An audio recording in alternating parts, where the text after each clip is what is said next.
You have big blockbuster films with the big stars, and then you have out-of-the-box films. Yeah. What we need to make are films that are produced in the 2 to 3 crore, 3.5 crore range, that then do well enough to recover their costs in Pakistan, and then through digital rights and through satellite rights and through some international play, make their money back. That's a very smart way of looking at it. I really do hope that this kind of vision, I think more producers and I think that's what we need to kind of create in industry, right? Yes, like in order to absolutely. build it again. Like, Right. I mean, bygones be bygones. There was an industry, it's not there anymore. Yeah. We're not sitting in that age anymore. So I don't believe in looking back. Like, looking back is like, learn from your mistakes. What's ahead? Like, how are we kind of taking this forward? Absolutely. And for me, like, I think one of my biggest critiques for films in Pakistan, with like, I'm going to put a few of them aside because some of them have done really well and like I really thoroughly enjoyed the films, has been the storytelling. Well, you know, I'll tell you. So, story writing and script is the toughest part of it all, the idea part.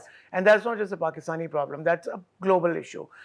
If you see 80% of films from across the border in India, the stories really suck. Yeah. They've got great production value, the photography is great, the acting is great. The same critique that you've leveled at a lot of Pakistani films holds true for lots of films, whether it's Hollywood, France, Canada, Of course it is. China, whatever. But in Pakistan, I'll tell you the issue really is, because of course I'm from this industry, is that there is a thing called development. Script development is one of the most vital parts of filmmaking, and that is what we spend the least amount of effort on. Projects are internationally in development for years. They go through many writers. Not just one writer, then there's another writer, then there's a team of writers that finally comes through with it. So there is a huge process that goes through with that.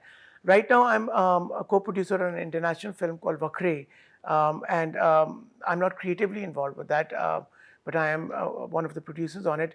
But that film has gone through so many processes of script development, so much workshopping, and now it's finally being shot as we speak. But that is the thing here, that people don't really put in that kind of effort into the thinking part of it.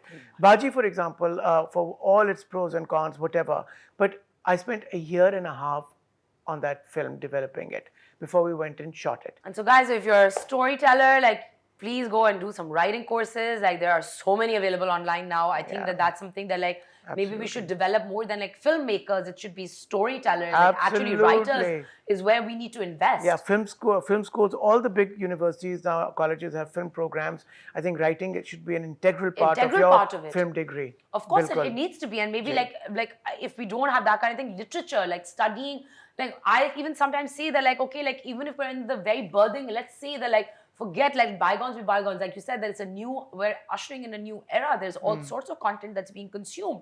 People are far more aware with like the OTT platforms that are available to us. There's all sorts of content available. Right.